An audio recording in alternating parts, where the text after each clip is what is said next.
Hi guys, it's Brooke. Welcome back to this video. I'm gonna say sorry if the audio is a little off. My mic just kept dying, so I'm just not even gonna record with it because I'm ready to have to film this video again because it turned off in the last one, so it didn't get anything I said. So I have to re-record this video. So sorry if the audio is a little weird. I'll try to fix it. But anyways, this week we're gonna be filming a mid-year book tag. It is now halfway through June, so I figured this is a really good time to film this video. And let's get started. First is the best book you've read so far in 2024, which obviously I put Magnolia Parks Into the Dark. This series, the characters, the world, everything about them is my absolute favorite thing ever. I will never shut up about them. Ever. I'm just obsessed with them. And this was the final book of Magnolia Parks. So there's still 2 more Daisy Hates books to come out, but this was the wrap-up of Magnolia and BJ's story. And I think it was the most perfect way to wrap up their story ever. Obviously, Jessa can do no wrong, and she loves these characters more than anyone, so obviously it was going to be perfect, but it was amazing, and I am so happy with how it ended. Best sequel you've read so far in 2024. For this, I put Saving 6. I read Binding and Keeping 13 earlier in this year, and I knew immediately from there Joey and Aoife were going to have my heart right away. I already was so excited to read their story, and they immediately captured my heart reading their books. Joey and Aoife's story is a lot more painful than Johnny and Shannon. It's a lot more heartbreaking, but the love they have for each other is just out of this world, and it just really makes up for every bad thing you have to read. I really, really love their books. Look up trigger warnings if you're interested in these though first. They are not for everyone, I will say.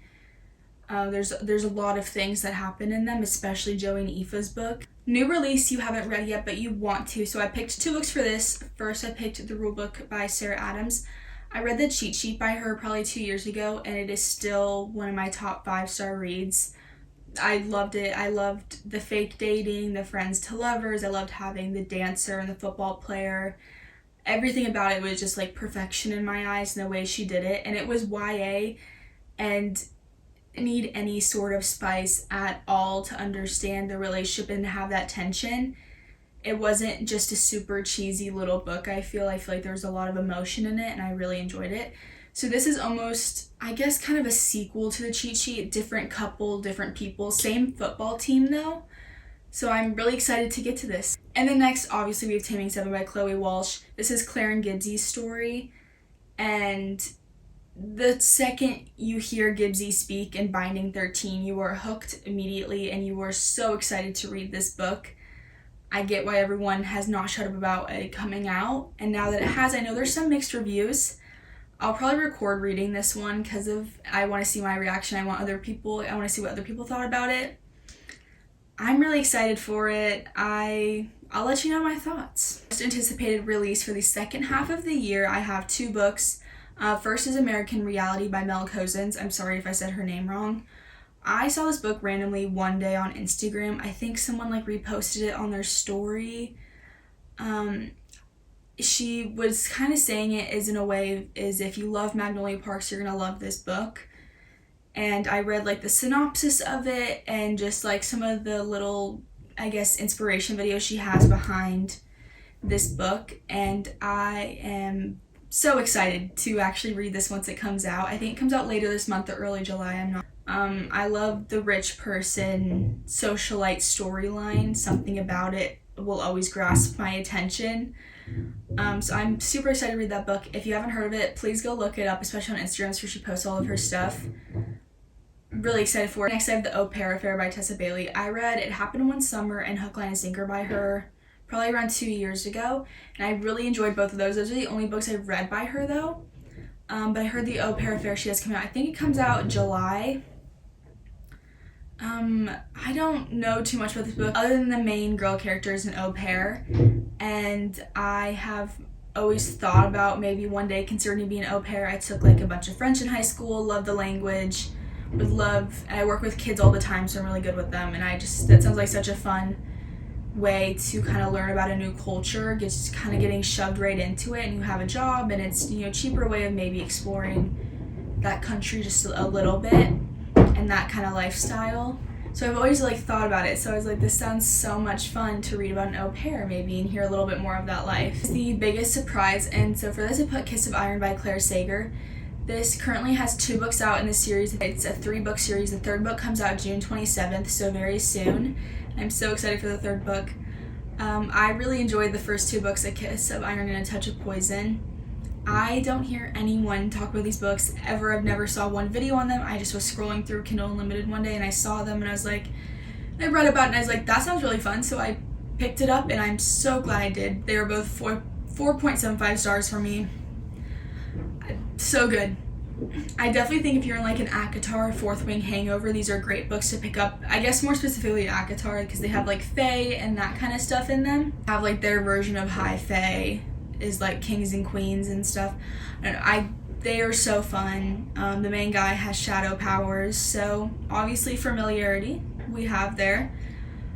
I really enjoyed them. I think you should pick them up if you're interested in that kind of story, and people should talk about them more because they're really, really good. Favorite new author I found this year is, for me, it was Chloe Walsh. Like I said, I've read the first 4 books of the Boys of Tommen series, and I'm going to read Taming 7 soon. I love her writing, the way she gets you so attached to a character and their story just so quickly right out of the bat. You may not, hopefully, I really hope no one relates to what Joey and Shannon and their family goes through. But you will always find little ways to relate to the characters somehow. Even if it's not in the main way they're written. It really tugs on your heartstrings. It's heartbreaking books.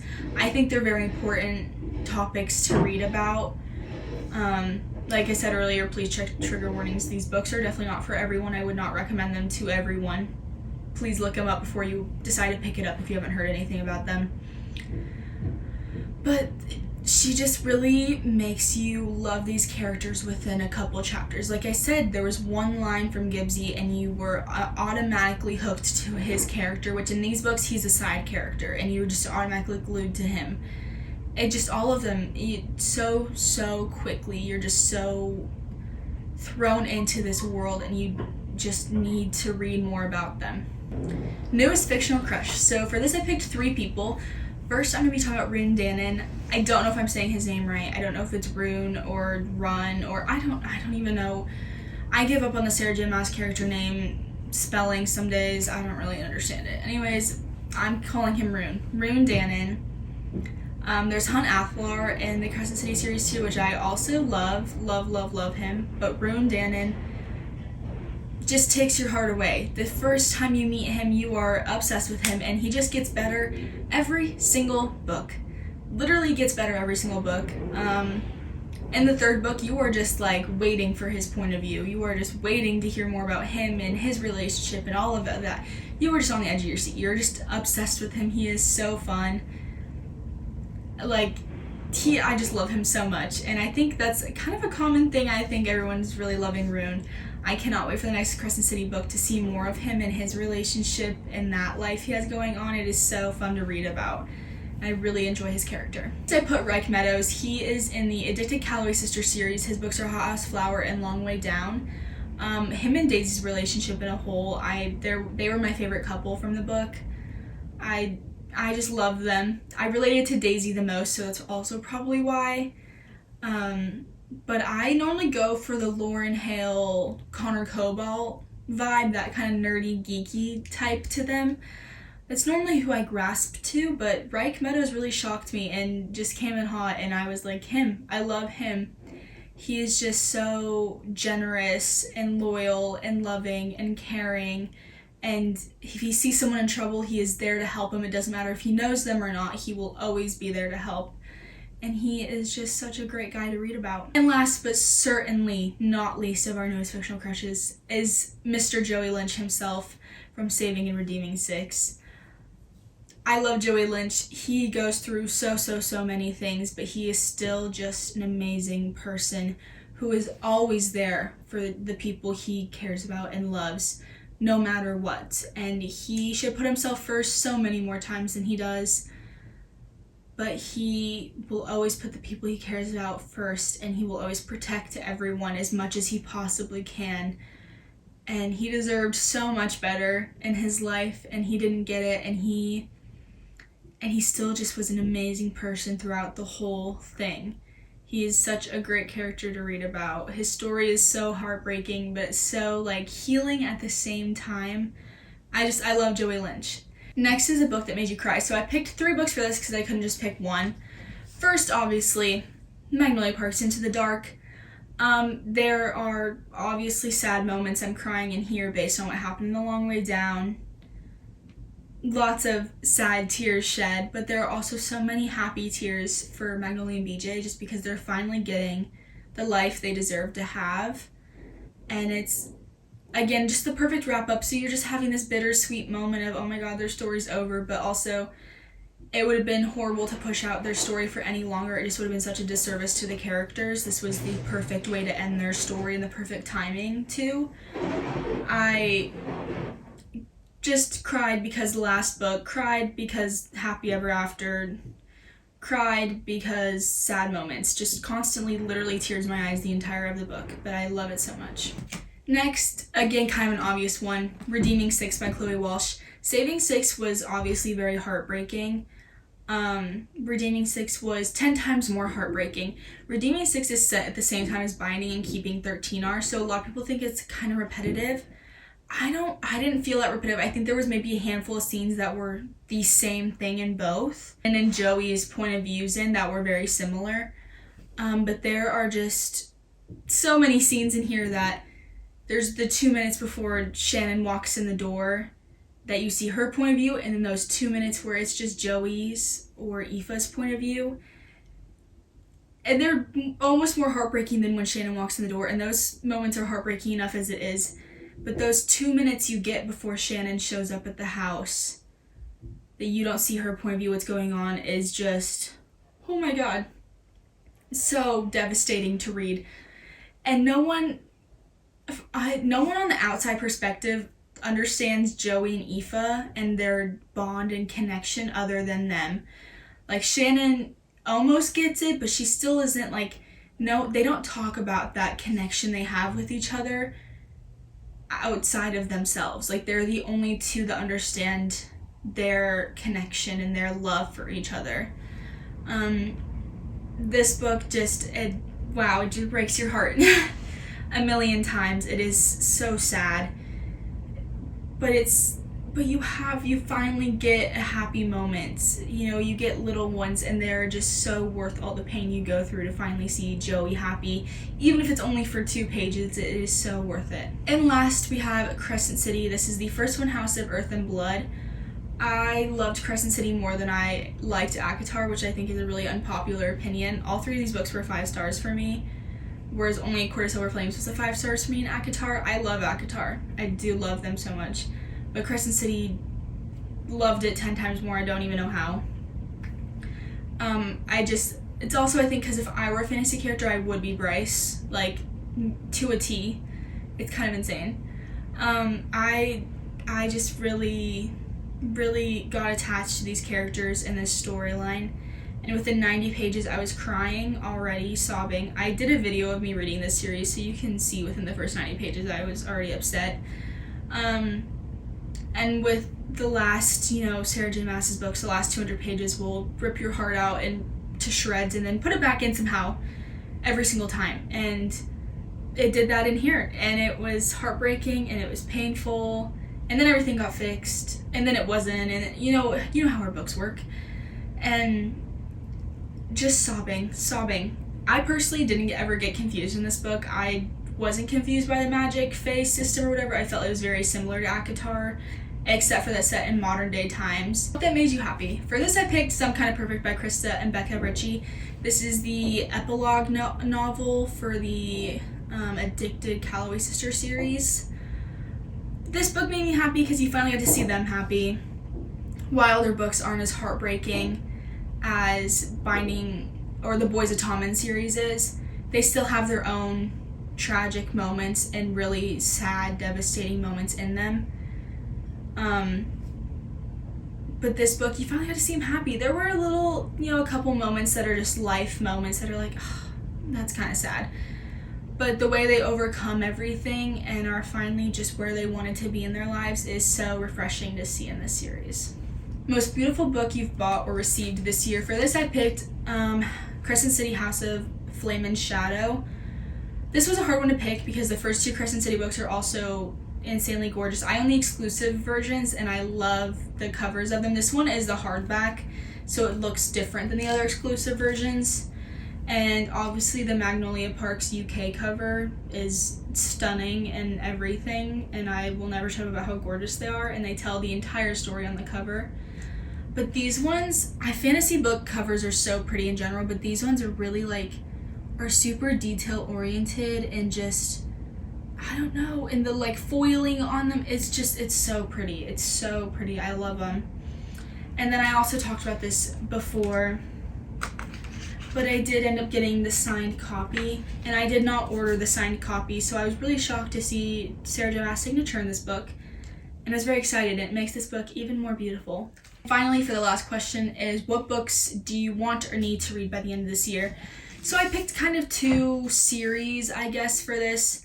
I read The Atlas 6 probably, I think it was 2 years ago, and I really enjoyed it. I think I gave it a 4 or 4.5 star.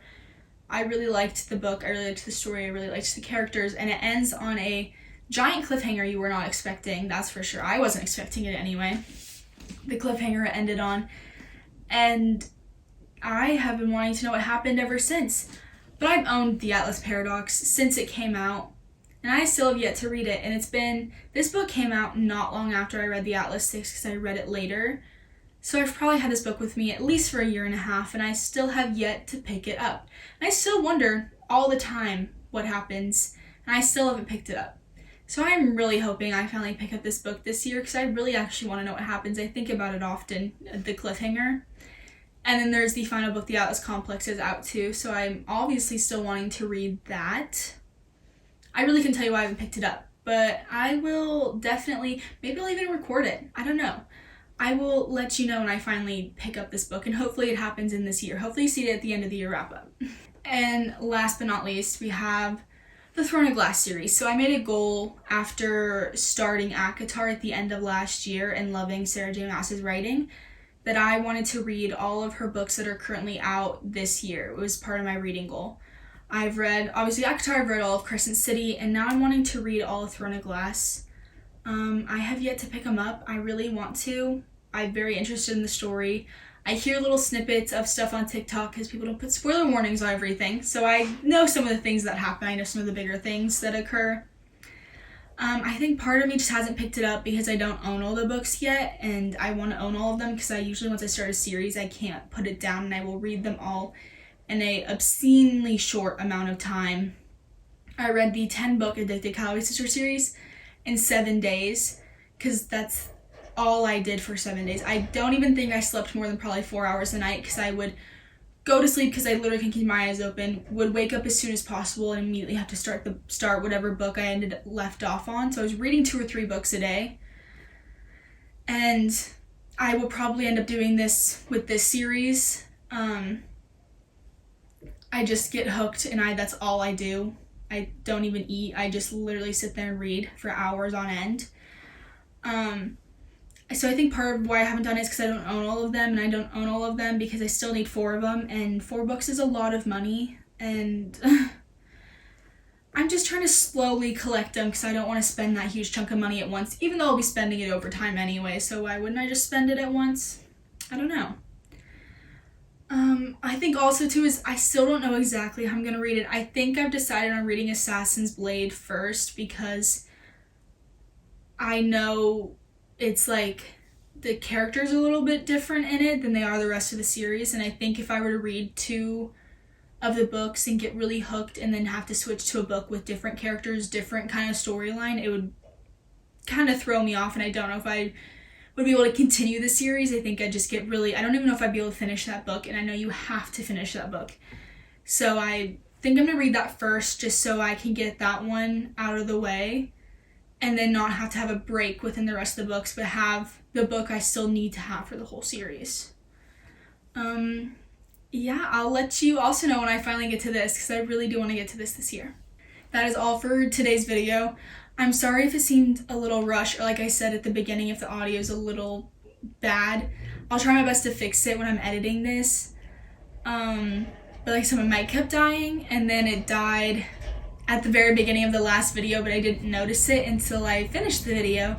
So everything I said was not recorded at all, so I had to re-record this, so I'm kind of annoyed and my back hurts from sitting here. So I might have rushed through it a little bit, but thank you guys so much for watching. Hopefully I'll be able to upload a little bit more frequently. I was really busy the last month, but thank you guys so much for watching. See you next week. Bye!